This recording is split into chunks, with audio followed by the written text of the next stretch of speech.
함께 기도하심으로 6월 4일 목요일 매일 주심 기도회를 시작하도록 하겠습니다. 살아계신 하나님, 동이 트고 있는 새벽, 세상이 잠들었던 그 시간을 딛고 이제 주님 앞으로 나아옵니다. 어둠을 가르고 이 자리에 모이게 하신 은혜를 주님께 감사드립니다. 밤새 저희의 숨을 지키시고 잠든 저희를 살피시고 다시 눈뜨게 하시는 분이 주님이신 줄 믿습니다. 어떤 이는 무거운 마음을 안고 어떤 이는 메마른 영혼으로 어떤 이는 감사함으로 이 아침을 열고 있습니다. 저마다 다른 마음을 가지고 있으나 주님께서는 한 사람에게도 빠짐없이 동일한 아침을 맞이해 주십니다. 주님의 은혜를 모두에게 부어주시고 세상의 소리가 흔들기 전에 주님의 음성을 듣고 저희의 생각과 계획을 내려놓고 저희가 무엇을 말하기보다 주님께서 무엇을 말씀하는지를 듣게 하여 주시옵소서. 조용한 이 새벽이 주님과 저희가 마주하는 거룩한 자리가 되게 하여 주시옵소서. 주님, 몇 가지를 놓고 기도하기를 원합니다. 먼저 이 나라를 주님 앞에 올려드립니다. 아직도 개표 중이긴 하지만 선거가 이제 거의 다 끝나갑니다.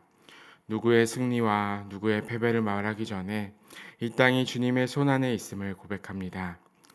고난을 맡은 이들에게 무거운 책임을 깨닫는 마음을 주시고 갈라진 자리들 그리고 힘겨운 자리들 가운데 주님께서 그들을 사용하여 주셔서 화해를 일으켜 주시옵소서. 이긴 이도 진 이도 결국 이 나라의 한 백성임을 잊지 않게 하여 주시고 다툼이 지나간 자리에 여전히 소외되고 남겨져 있는 이웃의 얼굴들을 보게 하여 주시옵소서. 하나님, 교우들을 위해 기도합니다. 축구를 내려놓으며 힘들어하는 한 아이를 기억하여 주시길 바랍니다. 오래 품어온 꿈을 접는 그 일이 얼마나 그 마음에 어린 마음에 큰 상실인지 주님은 아실 것입니다. 방황의 끝에서 주님을 만나게 하시고 무너진 자리가 도리어 주님을 알아가는 자리 되게 하여 주시옵소서. 한 길이 닫힌 그 자리에서 주님께서 예비하신 더 넓은 길을 바라보게 하여 주시고 그 발걸음을 바르게 인도하여 주시고 특별히 그의 부모들에게도 주께서 함께하여 주시옵소서. 회복을 기다리는 여러 성도들이 있습니다. 쇄골과 어깨, 무릎과 발의 상함을 안고 재활의 시간을 견디는 이들에게 인내와 회복을 더하여 주시고 허리와 목의 통증으로 잠 못 이루는 이들의 아픔 또한 어루만져 주시옵소서. 더디게 느껴지는 회복의 시간 속에서도 한 걸음 낫게 하시는 주님의 손길을 신뢰하게 하여 주시옵소서. 이제 말씀을 사랑함으로 기도의 자리를 열기 원합니다. 주님께서 말씀하시는 말을 저희가 알게 하여 주시고 그것을 놓고 이 하루 살아갈 수 있도록 주여 인도하여 주시옵소서. 감사드리며 살아계신 예수 그리스도의 이름으로 기도드립니다. 아멘. 네, 오늘 우리에게 주시는 하나님의 말씀은 고린도전서 2장 1절에서 16절의 말씀입니다. 저와 여러분이 교독하시도록 하겠습니다. 형제들아, 내가 너희에게 나아가 하나님의 증거를 전할 때에 말과 지혜의 아름다운 것으로 아니하였나니 내가 너희 중에서 예수 그리스도와 그가 십자가에 못 박히신 것 외에는 아무것도 알지 아니하기로 작정하였습니다. 내가 너희 가운데 거할 때에 약하고 두려워하고 심히 떨었노라. 내 말과 내 전도함이 설득력 있는 지혜의 말로 하지 아니하고 다만 성령의 나타나심과 능력으로 하여 너희 믿음이 사람의 지혜에 있지 아니하고 다만 하나님의 능력에 있게 하려 하였노라. 그러나 우리가 온전한 자들 중에서는 지혜를 말하노니 이는 이 세상의 지혜가 아니요 또 이 세상에서 없어질 통치자들의 지혜도 아니요 오직 은밀한 가운데 있는 하나님의 지혜를 말하는 것으로서 곧 감추어졌던 것인데 하나님이 우리의 영광을 위하여 만세전에 미리 정하신 것이라. 이 지혜는 이 세대의 통치자들이 한 사람도 알지 못하였나니 만일 알았더라면 영광의 주를 십자가에 못 박지 아니하였으리라. 기록된 바 하나님이 자기를 사랑하는 자들을 위하여 예비하신 모든 것은 눈으로 보지 못하고 귀로 듣지 못하고 사람의 마음으로 생각하지도 못하였다 함과 같으니라. 오직 하나님이 성령으로 이것을 우리에게 보이셨으니 성령은 모든 것 곧 하나님의 깊은 것까지도 통달하시느니라. 사람의 일을 사람의 속에 있는 영 외에 누가 알리요? 이와 같이 하나님의 일도 하나님의 영 외에는 아무도 알지 못하느니라. 우리가 세상의 영을 받지 아니하고 오직 하나님으로부터 온 영을 받았으니 이는 우리로 하여금 하나님께서 우리에게 은혜로 주신 것들을 알게 하려 하심이라. 우리가 이것을 말하거니와 사람의 지혜가 가르친 말로 아니하고 오직 성령께서 가르치신 것으로 하니 영적인 일은 영적인 것으로 분별하느니라. 육에 속한 사람은 하나님의 성령의 일들을 받지 아니하니 이는 그것들이 그에게는 어리석게 보임이요 또 그는 그것들을 알 수도 없나니 그러한 일은 영적으로 분별되기 때문이라. 신령한 자는 모든 것을 판단하나 자기는 아무에게도 판단을 받지 아니하느니라. 누가 주의 주거를 가르치겠느냐? 그러나 우리가 그리스도의 마음을 가졌느니라. 아멘. 네, 여러분 간밤에 잘 주무셨나요? 오늘도 주의 은혜가 여러분들과 함께 하시는 하루 되시기를 주님의 이름으로 축원합니다. 우리가 이제 같은 것을 보고 있는데 서로가 다르게 보는 경우들이 있습니다. 같은 그림 안에 누구는 다르게 보고 누구는 다른 면을 보고 하는 것을 보게 되는데 제가 그림 하나를 가져왔습니다. 그림 하나를 보여드리면 루빈의 꽃병이라는 유명한 그림입니다. 여기서 어떤 이는 꽃병을 먼저 보기도 하고 또 어떤 이는 두 사람의 얼굴을 보기도 합니다. 어떤 사람은 이 꽃병을 굉장히 이제 밝은 꽃병으로 볼 수도 있지만 누군가는 얼굴로 보게 되고 이게 누군가의 이제 시력의 차이라고 할 수 있을까요? 아니면은 그들이 가지고 있는 마음의 차이라고 할 수 있을까요?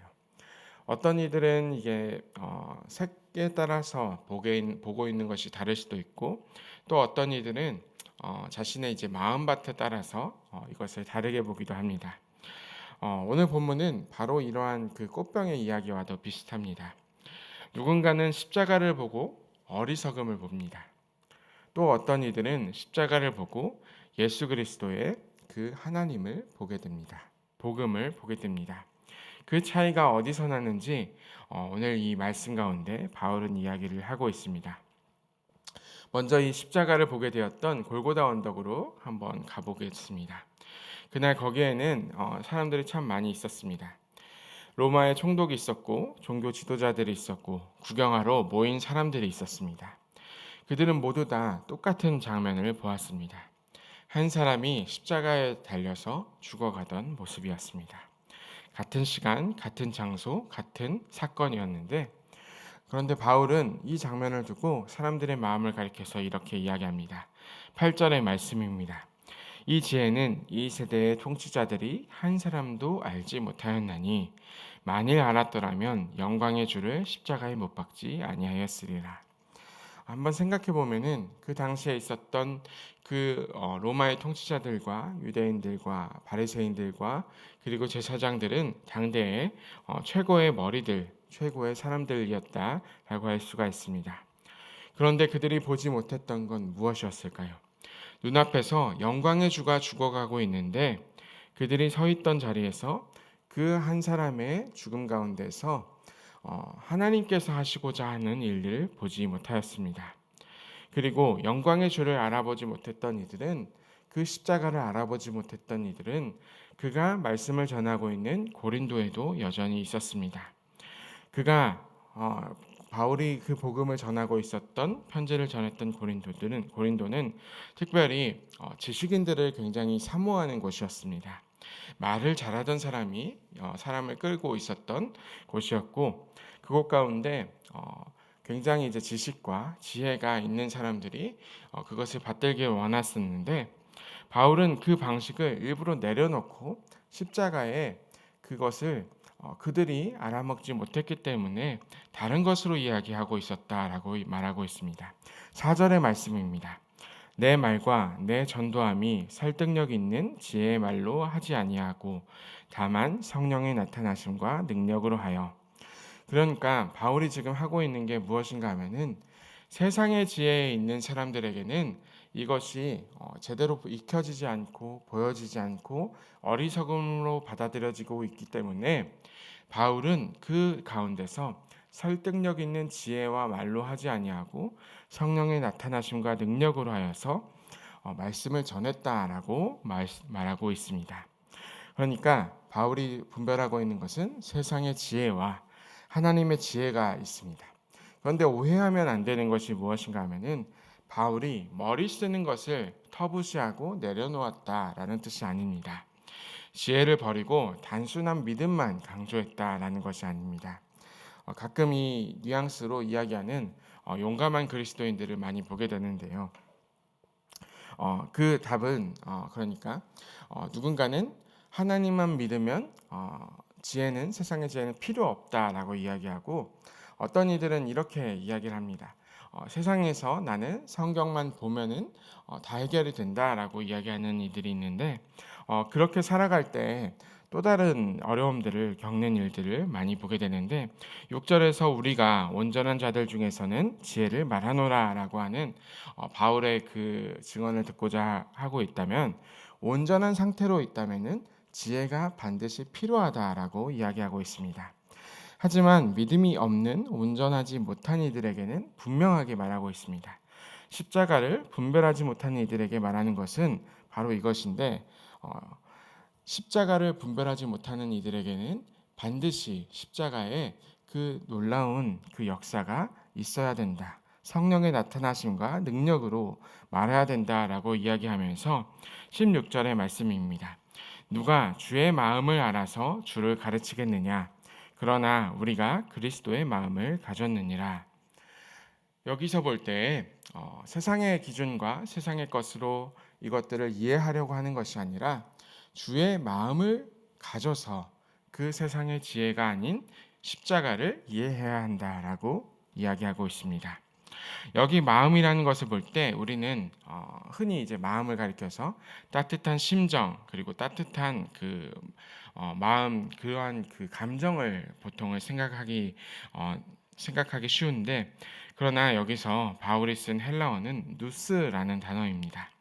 이 누스라는 단어가 무엇인가 하면은 감정이 아니라 생각하는 방식이고 분별하는 틀이고 사물을 헤아리는 정신을 가리킵니다. 그러니까 그리스도의 마음을 가졌다라는 말은 마음이 따뜻해졌다라는 뜻이 아닙니다.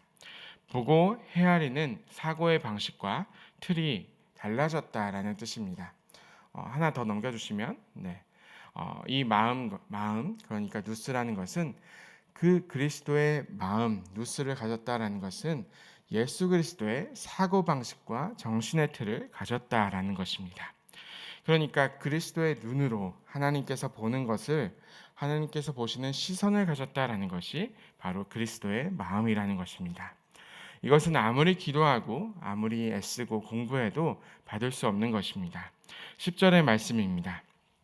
오직 하나님이 성령으로 이것을 우리에게 보이셨으니 성령은 모든 것, 곧 하나님의 깊은 것까지도 통달하시느니라. 내가 성취하는 게 아니라 하나님께서 주시는 그 마음, 내가 알아내는 게 아니라 하나님께서 보여주시는 그것을 받아들일 때 우리는 그 십자가를 제대로 볼 수가 있게 됩니다. 기억하시면 좋겠습니다. 십자가로 본다는 것은 그 본질이 무엇인가 하면은 위에서 주어진 것을 선물로 받은 사람들입니다. 이 선물을 받지 못한 사람들은 바울은 육에 속한 사람들이라고 14절에서 이야기합니다. 그들이 어리석어서가 아니라 똑똑해도 영을 받지 못하면 십자가는 그저 어리석은 죽음으로만 보이게 됩니다. 저는 여기서 유명한 철학자인 가다머의 한마디가 떠오릅니다. 해석학이라는 학문의 창시자라고 할 수 있는 사실상 핵심이라고 할 수 있는 인물인데 그가 했었던 유명한 말이 있습니다. 나와 다른 지평이 찾아와 만날 때 내 지평과 그 지평이 녹아들어 새로운 지평이 열리게 된다. 다시 말해 참된 이해란 내 생각이 안에서 부풀어 오를 수만 없다라는 뜻입니다. 신앙이 그렇습니다. 하나님을 안다는 것이 바로 그렇습니다. 내 머릿속에 있었던 하나님이 점점 더 커지고 이해가 점점 더 넓어지는 것이 아니라 나를 넘어선 분이 십자가를 지신 그리스도께서 내 앞에서 찾아와 주셔서 내가 서 있던 자리와 내 마음속을 흔들어서 완전히 바꾸어 놓으시는 일이 바로 새로운 지평을 맞이하는 일입니다. 내 지평이 부푸는 것이 아니라 그분께서 마침내 우리에게 오셔야만 나의 지평이 변화가 되고 내 지평이 새롭게 펼쳐지게 됩니다. 그래서 다르게 볼 수가 있습니다. 더 똑똑해져서가 아니라 하나님으로부터 받아서야 달라지게 됩니다. 사랑하는 여러분, 우리는 어제와 같은 하루를 살아가게 됩니다. 같은 가정과 같은 일터와 그리고 같은 사람들 사이로 돌아가게 됩니다. 아무것도 달라지지 않은 것처럼 보일 수 있습니다. 그런데 그리스도의 마음과 생각과 사고방식이 들어오면 우리의 같은 자리와 같은 일상은 다르게 보이게 됩니다. 실패처럼 보이던 자리에서 하나님께서 일하심을 볼 수 있게 됩니다. 막혔다고 생각했던 그 길에서 다른 문을 보게 됩니다. 미워졌던 사람들의 그들의 얼굴에서 그 죄인의 얼굴을 새롭게 보게 됩니다. 바뀐 것은 상황이 아닙니다. 보는 그 방식과 마음이 달라진 것입니다. 오늘 말씀 가운데서 우리에게 주신 것이 무엇입니까? 이것은 우리 안에서 만들어줄 수 있는 것이 아닙니다. 십자가를 보는 우리의 마음이 달라지고 성령의 마음을 받아야만 그것이 달라질 수가 있습니다. 내 눈으로 더 보려고 하는 것이 아니라 하나님께서 보여주시기를 구하고 나의 눈을 키우는 것이 아니라 그분의 눈을 받아서 우리의 마음은 달라지게 됩니다. 빌립보서 2장 5절에서 바울은 우리에게 이렇게 권면하고 있는데요. 우리 한 목소리로 읽어보면 좋겠습니다. 너희 안에 이 마음을 품으라. 곧 그리스도 예수의 마음이니. 아멘. 사랑하는 여러분, 오늘 한 가지 기억하시면 좋겠습니다. 십자가의 바라봄을 그리스도의 마음을 통해서 받는 저와 여러분들 되시기를 소망합니다. 그것을 구하며 기도하는 저희 모두가 될 때에 그 마음을 가질 때 여러분의 하루가 전혀 다른 하루로 보이게 될 것입니다. 그런 하루 살아가는 저와 여러분 되시기를 주님의 이름으로 축원합니다. 함께 기도하겠습니다. 은혜의 하나님, 오늘 저희는 더 보려고 이 자리에 나아오고 있습니다. 그러나 말씀 앞에서 깨닫게 됩니다. 저희가 구할 것은 세상의 더 맑은 눈이 아니라 주님께서 주시는 눈입니다. 저희의 지혜로는 십자가에 달리신 하나님을 알아보지 못합니다. 주님, 저희에게 그리스도의 마음을 허락하시옵소서. 오직 주의 영이 들어오셔야 열리는 그 분별의 자리를 선물로 주시옵소서. 주께서 내려오셔서 저희를 새롭게 보게 하여 새롭게 보는 눈을 허락하여 주시고 오늘도 별다를 것 없는 삶의 자리 가운데로 나아갈 때에 우리 안에 그리스도의 마음으로 보게 하여 주셔서 그 자리를 다르게 보게 하여 주시옵소서. 실패 가운데 주의 일하심을 보게 하시고 막힌 길에서 다른 문을 보게 하셔서 미워지던 얼굴에서도 같은 은혜를 허락하여 주시옵소서. 그리스도의 마음으로 살아가는 모든 이들 되게 허락하여 주시옵소서. 감사드리며 살아계신 예수 그리스도의 이름으로 기도드립니다. 아멘. 우리 함께 기도하심으로 나아가겠습니다.